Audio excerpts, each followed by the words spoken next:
Niki kula pun janji nggih. Kula niku kan ge Selasa bulan yang lalu niku khatam hikam.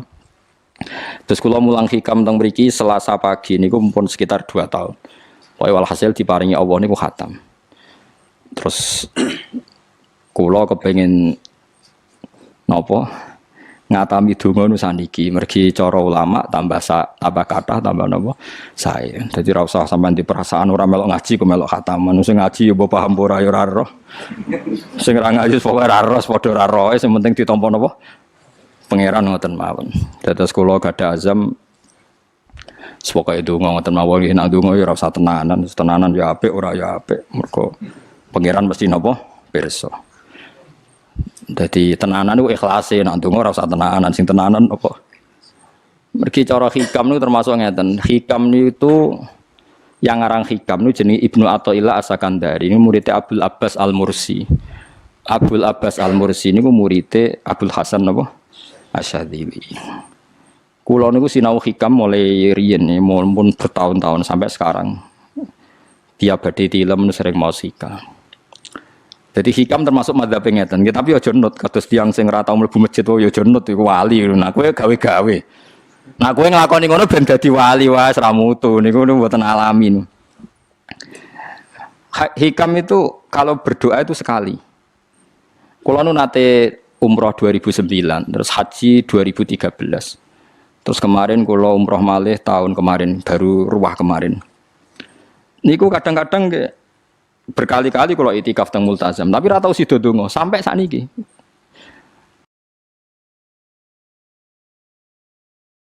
Mergo donga mbok pisan tok, anggere donga neh. Lho pangeran ijek eling kok tak elingno. Mergo hikam termasuk mengingatkan gitu, kamu kalau doa itu jangan ulang.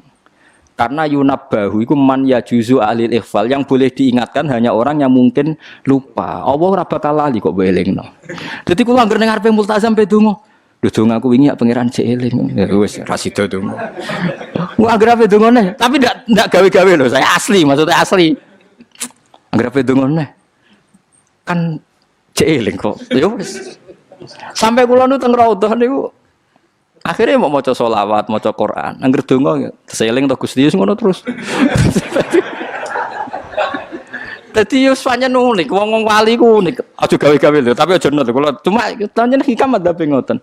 Wa inna mayunabba wa amne den elingno sapa man wong ya juzu kang oleh ali ngatasi man apa alif falali. Sing oleh mbok elingno zat sing kemungkinan lah wong ora tau lali kok amen mbok elingno. Wingi mbok omongi, saiki mbok omongi. Lho cara kowe diutang ditagih terus iso eling. Dadi hikam adzab unik.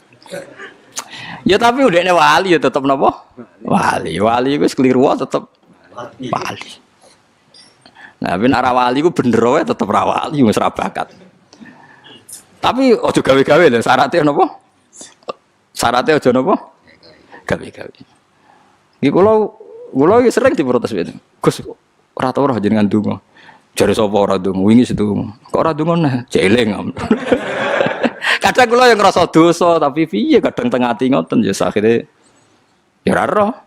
Pokoke aku anggere pengen donga ya donga, ben ora ya ora. Pas donga ya anut wali, pas ora ya anut wali. Kadung bener. Dadi pas donga ya bener, pas ora ya bener.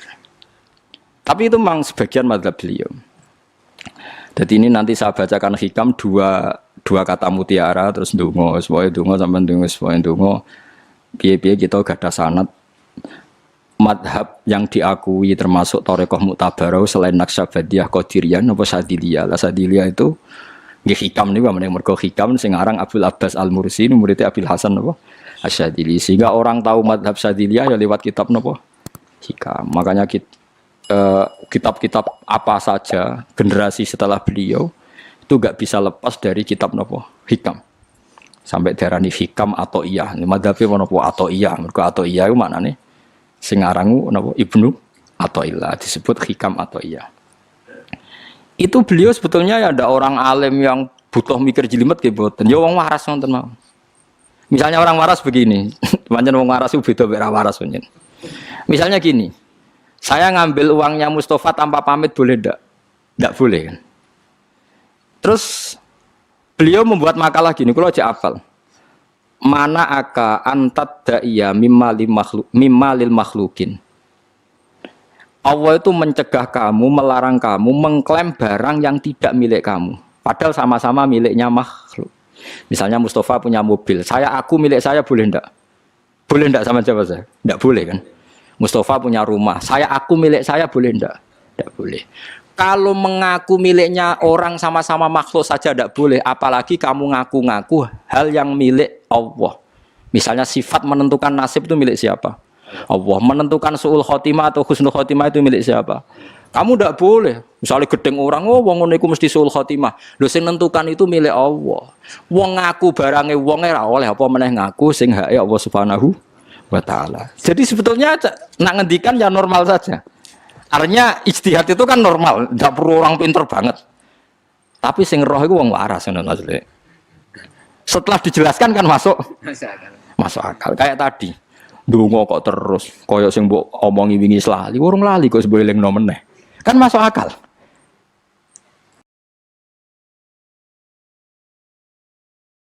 Tapi kok jangan anut aku, mergo wis asli, ora asli. Wong anut-anut kan mboten apa. Dadi ini kula waca kalih mawon nggih, kenangan kula ben dadi nggih kenangan kula napa makalah sanggeng napa hikam ya. Nggih kula waca Arab ya mawon. Engko napa? Nggih, bismillahirrahmanirrahim. Kula nak maca malah bingung, biasa apalan malah maca. Jadi piyambake ngendikan mana aka antatta iya male salaka mimalil makhlukin afayubihu laka antatta iya wasfahu wa rabbul alamin.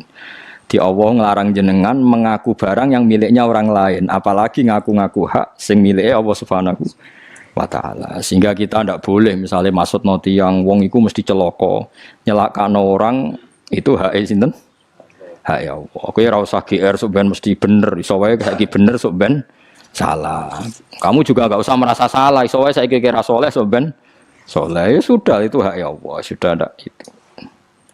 Terus ngendikane beliau ini Ilahi kulama akhrosoni lu'mi antokoni karomuka.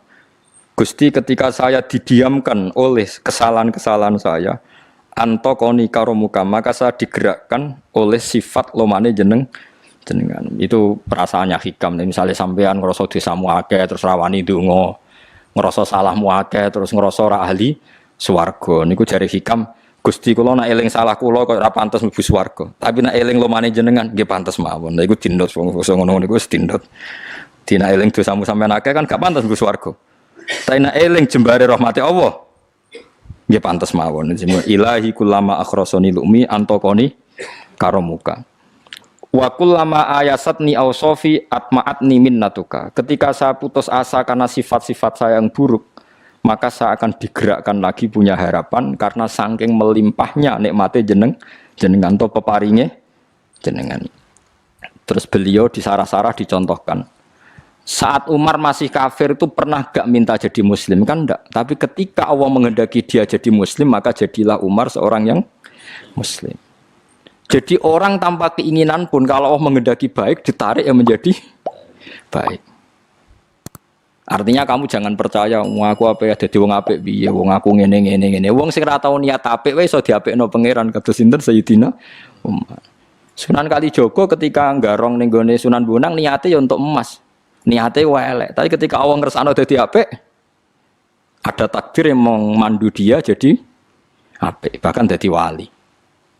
Itu fakul lama ayasatni ausofi, ketika saya diputus asakan oleh sifat-sifat saya yang buruk, maka saya akan diharapkan lagi, diberi tomak, diberi harapan oleh banyak peparingnya napa jenengan. Jadi intinya kalau suwun khasnya madhab Sadili itu melihat sisi positif. Jadi misalnya jenengan sholat misalnya, ini rumah tenan nggih. Misalnya jenengan sholat, potensi gak diterima itu tinggi. Mungkin kita ada ikhlas, mungkin kita tidak tumak ninah, mungkin kita banyak melakukan kesalahan, mungkin eling macam-macam. Itu potensi yang menjadikan kita sholatnya tidak diterima Allah. Tapi cara madhab Sadilah berpikir gitu itu tidak boleh. Kamu harus ingat bahwa sujud ini luar biasa. Banyak orang yang nggak diberi anugerah sujud. Orang bertahun-tahun, berpuluh-puluh tahun hidup kafir tidak pernah sujud. Kamu sekarang ditakdir mau sujud. Jadi mestinya kena sholat bar sholat subuh, matur nuwun Gusti tadi saya sujud sama jenengan, matur nuwun Gusti tadi saya rukuk sama jenengan. Gak usah mikir buat ditampa ora, ijo eling terus. Nanti setelah zuhur ya begitu. Eling terus tadi ditakdir sujud, ditakdir rukuk, ditakdir sholat. Sehingga madzhab Syadziliyah itu sampai mengatakan begini. Orang yang beribadah meskipun sedikit dan yakin bahwa itu peparingi Allah, minnah dari Allah, itu lebih baik ketimbang ibadah banyak plus merasa kurang. Di misalnya Mustafa sholat, bersolat duhur gak marem, mungkin duhurku salah terus berbadiah kok sholat meneh. Sing kula sholat duhur tok ora usah, saking syukur kula, niku duhur kula makome. Yang nanti saiki duhur kula perkarane ngene iku dene kelakuane cek ngene iku dene. Karena ketika diberi pangeran ora marem. Kurangnya, tapi kurangnya niat elek. Kayak pangeran polisi, ngurang pangeran ra nampa kurang ngene kurang. Pangeran ora diwatak ngoten. Enggak terlalu prosedur, wong wis sujud niate apik yo apik.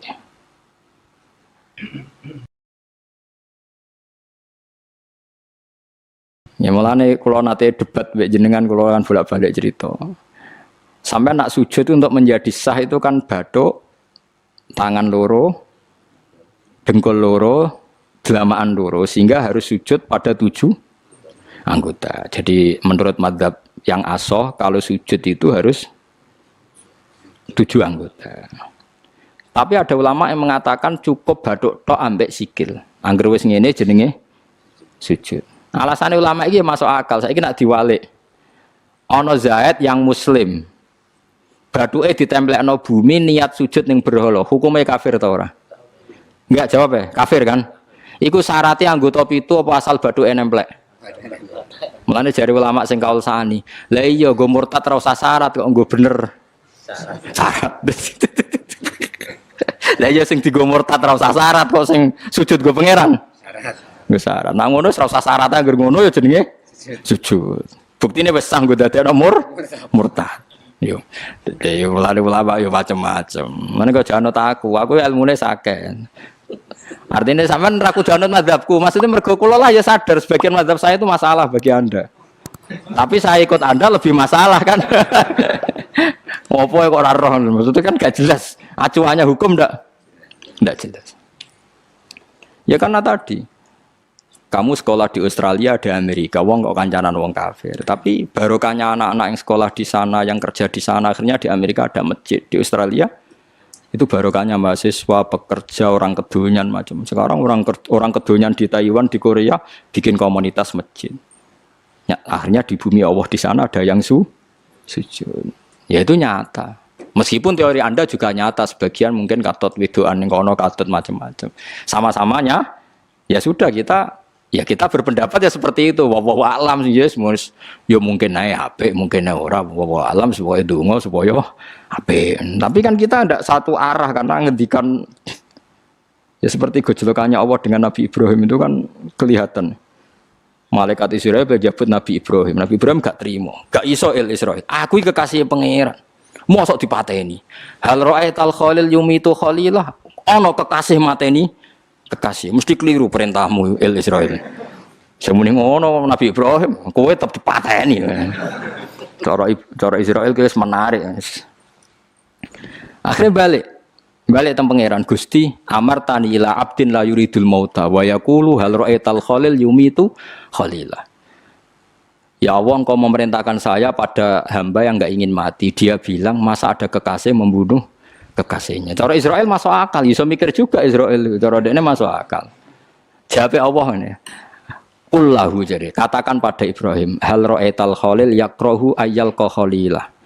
Ibrahim kandhani, ana tah kekasih tapi ra siap ketemu sing dikasih. Artinya kalau tidak berani mati berarti ra siap ketemu. Jadi bilang ke Ibrahim, apakah ada kekasih yang enggak siap ketemu kekasihnya? Dia malah Israel marah nang Ibrahim. Kata Allah, enggak ada kekasih yang benci ketemu kekasihnya.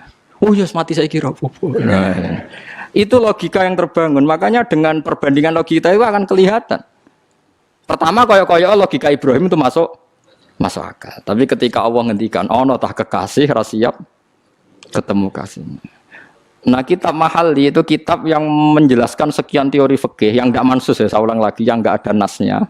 Kemudian diulang-ulang oleh cara berpikir tadi. Nah, akhirnya jadi kitab khilafah, ya, kitab ikhtilafat dalam Syafi'i yang paling dianut ulama seluruh dunia. Jika terus Habib Zain Samangke semua ulama itu rujukannya kitab Nawah Mahalli. Ya karena tadi yang nggak ada nas, saya ulang lagi, yang nggak ada apa?